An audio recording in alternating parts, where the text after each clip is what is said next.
Topic है वो है परिवार के कार्यों में परिवर्तन। इससे पहले जो हमारा टॉपिक था वो था कि परिवार के स्वरूप में परिवर्तन, यानी कि जो परिवार का स्ट्रक्चर है उसमें किस तरीके से परिवर्तन यानी चेंजेस हो रहे हैं। तो आज इसी तरह हमारा है परिवार के कार्यों में परिवर्तन। देखिए, जब परिवार का जो स्वरूप है जब वो बदल जाता है तो साथ साथ उसका जो फैमिली का जो कार्य है वो भी बदल जाता है।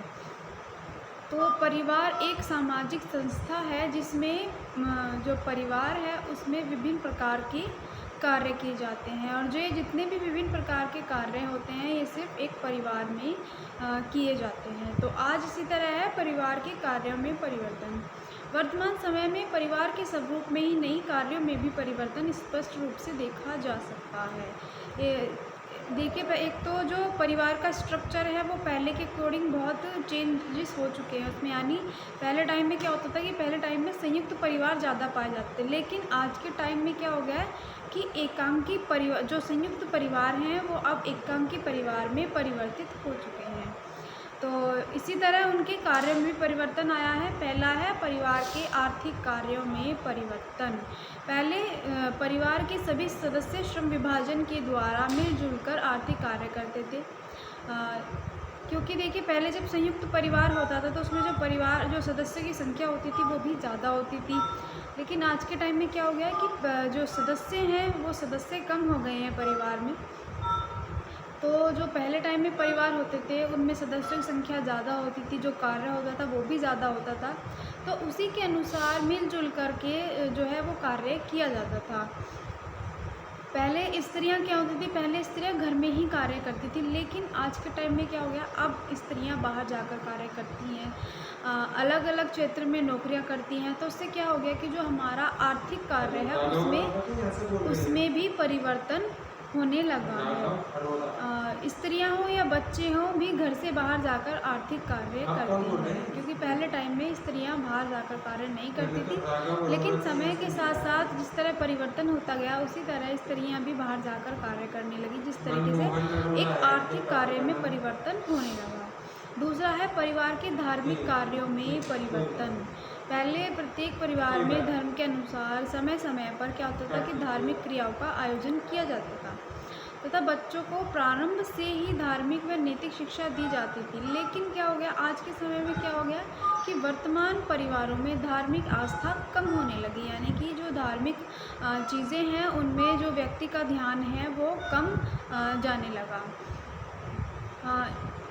फिर आता है हमारा मनोरंजन संबंधी कार्यों में परिवर्तन। पहले परिवारों को मनोरंजन का केंद्र माना जाता था, क्योंकि जो परिवार है, परिवार के जो सदस्य होते थे वो बहुत, जो उनकी संख्या होती थी वो ज़्यादा होती थी। तो जितने भी हमारे बड़े होते थे, दादा दादी हैं, तो क्या होता था, तो वो अपने अनुभवों को अपने आने वाली पीढ़ी को बताते थे, अपने अनुभवों से उन्हें आगे का ज्ञान देते थे, अपनी अनुभवों को बताते थे। तो उससे क्या होता था, एक घर में एक मनोरंजन का माहौल बनता था।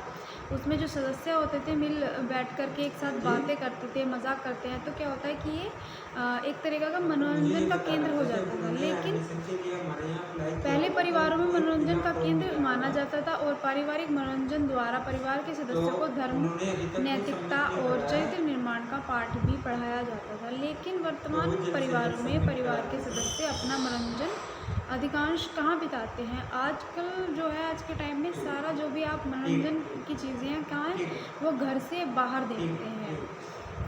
तो इस तरीके से हमारे जो मनोरंजन, क्योंकि क्या होता था कि पहले टाइम में व्यक्ति अपने घर परिवार में रहता था तो एक दूसरे को ज़्यादा समझता था, एक दूसरे के साथ ज़्यादा बातें करता था।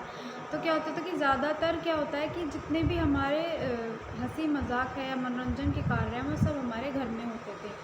लेकिन आज के टाइम में क्या होगा कि हर व्यक्ति घर से बाहर रहना ज़्यादा पसंद करता है, तो अपने सारे मनोरंजन के साधन हैं वो भी अपने घर से बाहर ही ढूंढता है। तो इसलिए क्या हो गया कि जो हमारे मनोरंजन संबंधी चीज़ें हैं उनमें भी ज़्यादा बदलाव आने लगा। जैसे कि फॉर एग्ज़ाम्पल मान लीजिए कि जैसे परिवारों में जैसे कि सिनेमा घर हो गए, ये सब क्या हो गए पहले, अब बाहर जाकर देखते हैं मूवी वगैरह। पहले क्या होता था, पहले एक ही जगह व्यक्ति अपने मनोरंजनों की चीज़ों को देखता था। तो उससे क्या होता था कि अपने परिवार के प्रत्येक सदस्य के साथ वो समय व्यतीत करता। लेकिन आज के टाइम में ये चीज़ें बहुत ज़्यादा कम होने लगी है।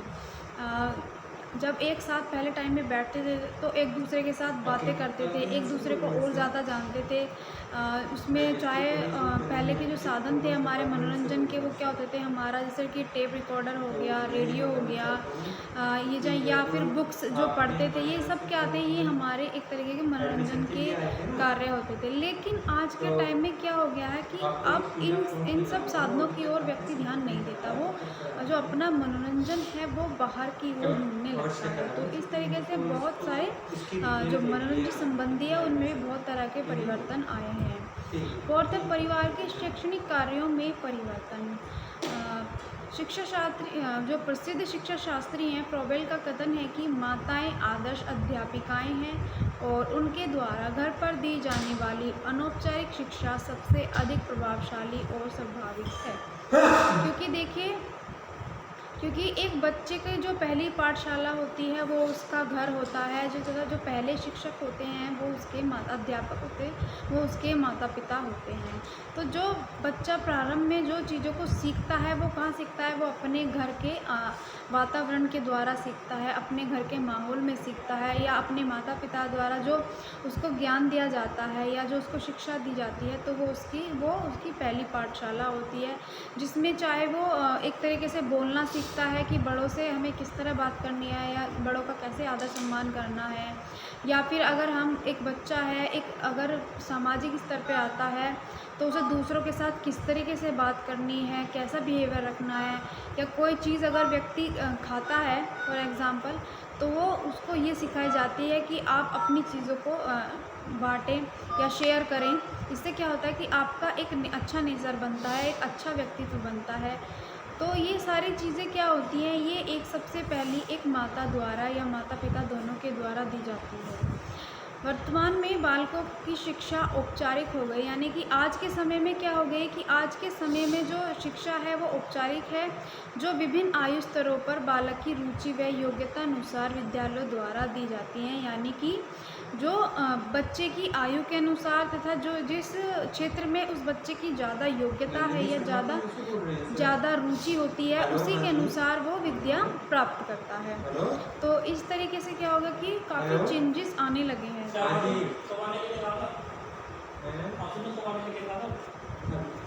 फिफ्थ आता है परिवार के जीव के कार्यों में परिवर्तन। यानी परिवार में मानव शिशु का जन्म होता है, वहीं वह पलता है और वहीं वो बड़ा होता है। विद्वानों ने शिशु के समुचित विकास के लिए परिवार की आवश्यकता पर जोर दिया है। इसके अतिरिक्त मनोवैज्ञानिकों ने बालकों के मानसिक विकास के लिए माता पिता के प्रेम और स्नेह का महत्वपूर्ण बताया है। वहीं आधुनिक परिवारों में कम संतान होने की प्रवृत्ति बढ़ी है। एकांकी परिवारों ने अब लघु परिवारों का रूप ले लिया है। यानी कि परिवार में मानव शिशु का जन्म होता है, यानी कि वहीं उसका जन्म होता है, वहीं वह पलता है, वहीं बड़ा होता है, वहीं उसकी जो उसकी आवश्यकताएं होती हैं उन आवश्यकताओं को जो है पूरा किया जाता है। तो एक बच्चे का जो समुचित विकास होता है वो कहाँ होता है, वहाँ वो उसका जो विकास है वो एक परिवार में होता है।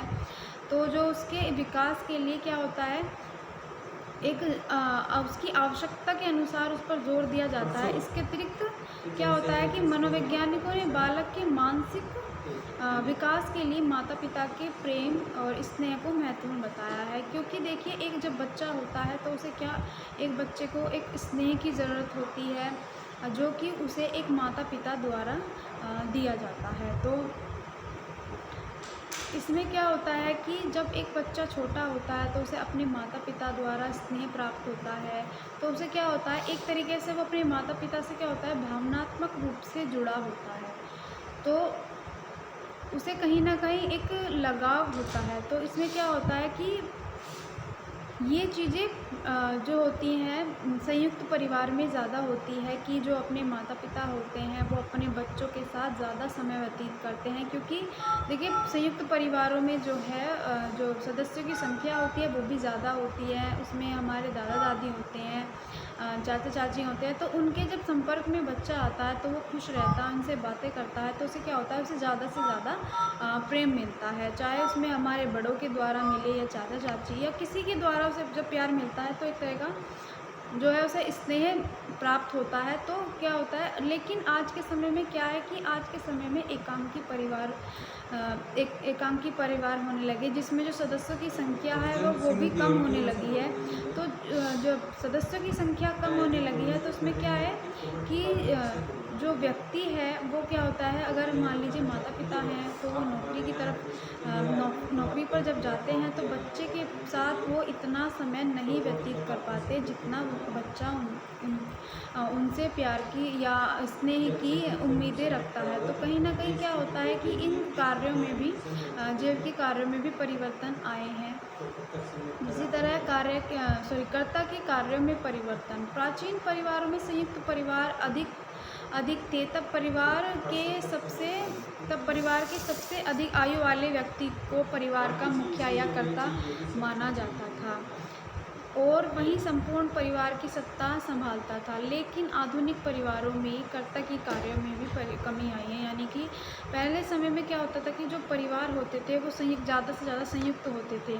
तो उसमें क्या होता था कि जो परिवार का सबसे बड़ा व्यक्ति होता था, यानी वो घर का मुखिया कहलाता था और वहीं संपूर्ण परिवार की जो सत्ता होती थी, यानी जितनी भी ज़िम्मेदारियाँ होती थी या जितने भी कार्य करने होते थे, वो सिर्फ़ एक घर के बड़े सदस्य या घर के मुखिया के कार्य होते थे। लेकिन आज के परिवारों में कर्ता के कार्यों में कमी इसलिए आई है क्योंकि आज के टाइम में स्त्रियां भी शिक्षित हैं, तो जितने भी कार्य किए जाते हैं वो क्या होता है, वो घर परिवार के प्रत्येक सदस्य की राय के अनुसार किए जाते हैं, जिसमें जो जितना भी अगर कार्य का डिसीज़न लेना है तो वो सिर्फ़ एक केवल कर्ता नहीं लेता, बल्कि उसके प्रत्येक परिवार के जितने भी सदस्य होते हैं उनसे राय ली जाती है।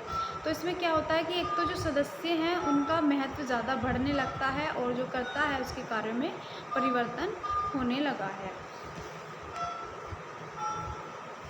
तो ये आज के हमारे परिवर्तन थे जो मतलब आज के समय में चेंजेस होने लगा है परिवार के कार्यों में। तो आज ये जो हमारा टॉपिक है यहीं पे कंप्लीट हो गया है।